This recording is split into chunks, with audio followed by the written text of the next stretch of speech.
wonder whether it'll end up being a loan with an obligation to buy something like that to give Milan a bit of room. And just a quick word on Højlund. I mean, you also, even though he came out in pre-season and was adamant he wants to stay at United, against Fiorentina on Saturday, he was an unused substitute. Mason Mount started as a 9 instead of Højlund, and he didn't come off the bench whatsoever. So for Højlund now, I think he's getting an indication he's not part of Ruben Amorim's gaps in that team are potentially the two that they might be looking at before the deadline. We know that if they can, they would like to reinforce that midfield.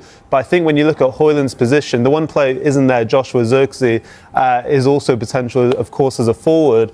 But I think when you look at Højlund, he does maybe just come as a bit of a victim of this pre-Ineos era where, you know, Jason Wilcox, Christopher Vell have really led the recruitment at Manchester United. And of course, Vell, Kevin, was a huge reason as to why Šeško joined United, because he had scouted him at RB Salzburg and RB Leipzig as well. With Højlund, I still think there's a really good player in there.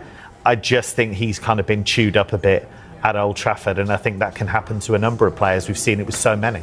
Yeah, and just when you look at those signings again, I think the one thing they all have in common is physicality, versatility in the majority of them. And I think that's really interesting in terms of potential any more interest in Carlos Baleba. Reach Brighton's asking price, but sales could help the Red Devils make something happen.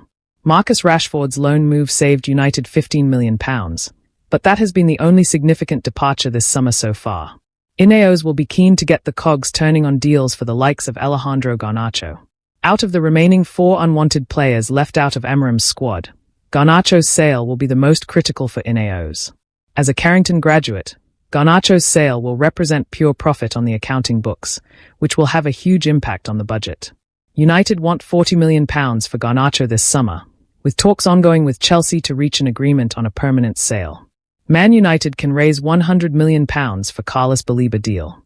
According to transfer expert Fabrizio Romano, Baleba's personal terms will not be an issue, so the only head-scratcher for Ineos is how they will afford the £100 million asking price.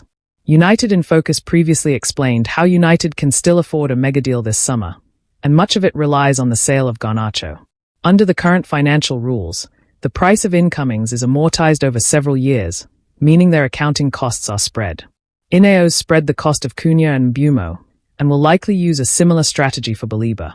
In contrast, sales are registered immediately, meaning Garnacho's sale would provide an instant £40 million boost to United's PSR calculations. On top of Garnacho, United are open to selling Rasmus Højlund, while additional funds should be raised from Antony and Jadon Sancho. It's impossible to say whether that is enough for United to fully fund a Baleba deal.